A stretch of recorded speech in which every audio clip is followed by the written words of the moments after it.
Greetings, this is Rick Ruby, the Nostalgia Catholic, with yet another Isaac Asimov short story. And the next one is a real short collected into this book called There Won't Be War. And it's a variety of stories written by a number of folks, and I'll read them all off. So you have Nicholas Emmett, Joe Haldeman, Frederick Pohl, Robert Sheckley, Jack Haldeman II, Mark Laidlaw, Timothy Zahn, Gregory Frost, Bratislav Derman, James Morrow, Jack McDavid, Charles Strauss, Nancy A. Collins, George Zabrowski, and Isaac Asimov. So, a variety of different stories here on a theme about about having no war. Well, the one that Isaac Asimov wrote is very short. It's simply titled Frustration. There's no artwork associated with it, no individual blurbs. There is a lengthy introduction to all of this, but I'm not going to concern myself with too much of this. Well, I had a rather interesting introduction. Somebody said, "Oh, would you read a book about peace?" The guy asked his little girl, and the girl hesitated, got that cautious look that 11-year-olds often have in her eye. "I don't know." I thought I understood. It said, "Well, because it might not be exciting." "No, I'm wondering what it would be about, Daddy." "Well, what do you mean? What would the book really be about?" I lied. "Oh, about a peaceful world, I guess. People living in harmony, getting along, respecting one another." There was a long pause. "I'd rather," she said at last, "read about how we got there, how we made a world like that." This from an 11-year-old. Maybe there's hope after all. So, thank you. That's exactly what my good friend Harry and I have put together, a book about the struggle for peace, not peace itself. I'm not so sure that the idea of peace itself, it might lack the conventional sense of drama, but it seems to me that even in a peaceful context you could do some interesting things. But okay, this is neither here nor there. I really want to just get right into the story. The Asimov story, titled Frustration, as I said, it is very short. And the reason being is that you have these two guys having a conversation. That's pretty much the whole thing. Herman Gelb and Peter Jonsbeck. They're talking about a third person. They're just calling old Hargrove. Apparently, old man Hargrove, the secretary of something or other. Okay. And what's Hargrove doing? Well, he's trying to fight wars. And Gelb says, with whom? Well, nobody really. He fights them by computer analysis. He's been doing it for, I don't know how long, but why? He wants the world to be the way we are, noble, honest, decent, full of respect for human rights, and so on. So do I, so do we all. Now, I'm reading this because I'm going to be doing something I don't like to do, but this kind of warrants a comment like this, and kind of shows, in my opinion, why it may have been suitable for this book. I guess I can give it that much. Unfortunately, this is not one of his better thought out stories. Well, basically, the idea is that old Hargrove is going to be frustrated because his computer program will never seem to find a situation where war could be appropriate or reasonable or practical or anything else. And that's going to be his frustration. That's hence the title. And why wouldn't that be? Well, the computer's got a way, we're trying to do stuff, other people trying to do stuff. Just War, it even mentions Just War, which is rather interesting. You'd think somebody writing a story would not have heard of that, or at least have any idea. I'm not totally up on how much Isaac Asimov knows about the doctrine of just war per se. That is to say that the Catholic doctrine of just war.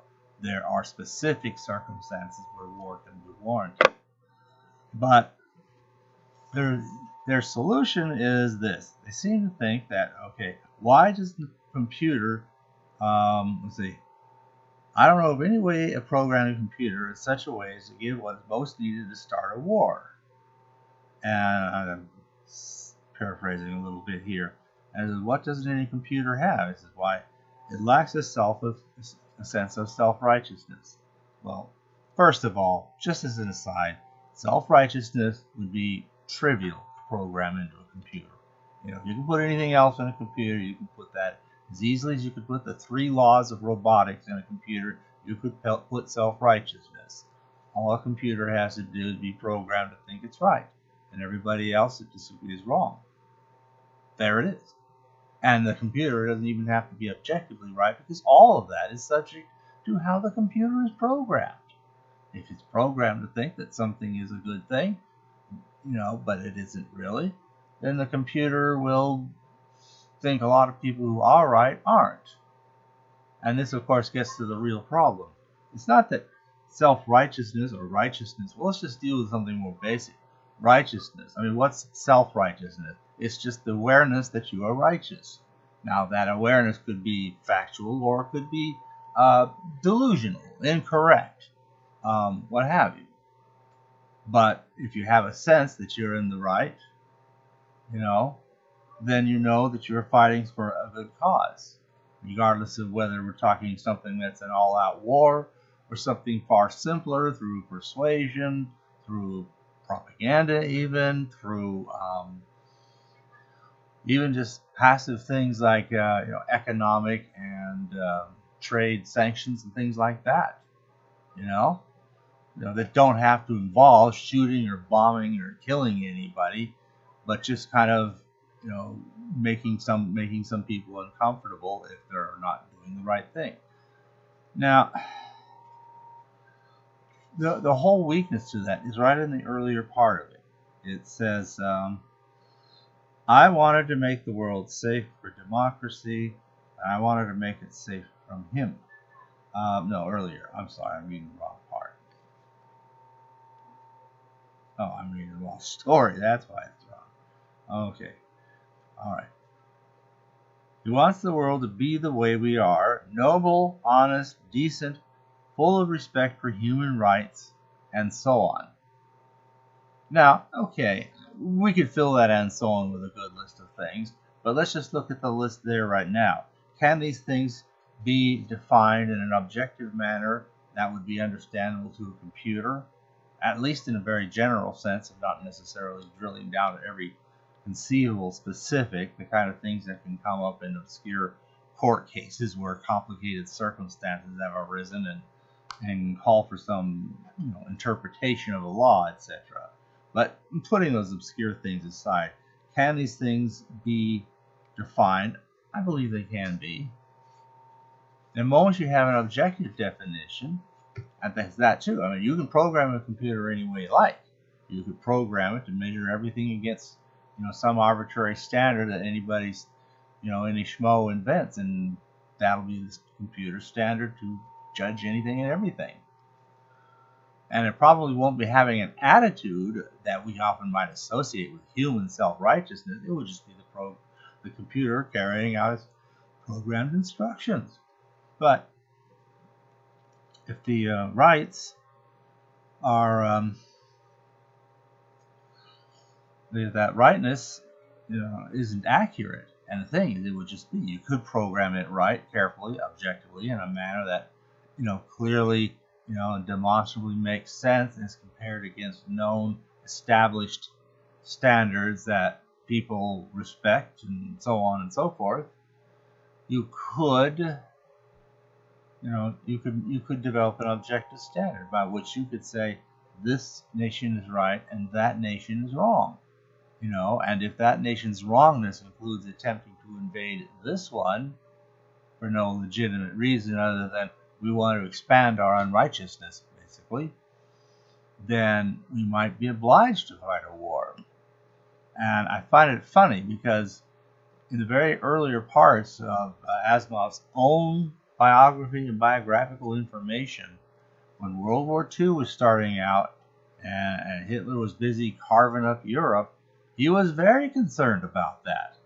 He really felt that a real war with them would be necessary, would be righteous. And, I'll go along with him. I think a similar thing could be said about a war against, the communists, too. Unfortunately, you had these two big monsters, and you had to throw in with one or the other. Kind of get them fighting each other by siding with one or the other to encourage the war and maybe to give it a reasonable and fairly prompt conclusion. Of course, then you still have the side that's left over, and then here we are, and years since we would actually get to a point where we're the source of unrighteousness. Gee, thanks. What's become of our America? But I'm not here to comment on that specifically. I want to get to the story on all of this and so forth. So you could have programmed a computer to be simply objectively righteous because all it has to do is look for nobility. So, you see, you kind of made it sound like no war could ever be justified. Fine, we'll just sit down passively and let Adolf Hitler march all over the whole world. Ooh, ouch, So, I'm sorry, this is not a very good story. It's kind of amusing, and I guess you could say the bit about the self-righteous and things that half-decent punchline, if you wanted to call it a short, shaggy dog story or a joke. It really didn't qualify as a pun under any standard I can think of. So all you really got left is a story that builds up to something that in the end doesn't make much sense. I'm sorry, I just can't have that much good to say about the story. But it was collected, came here, and it did get collected into his gold collection. So if anybody wants to read the length of it, it's in there. As far as I can tell, the wording is identical, and there it is. And I hope we'll have more. I still think some better stuff in the Asimov vein than what we've got now. That's all I got on that one. Thanks for listening.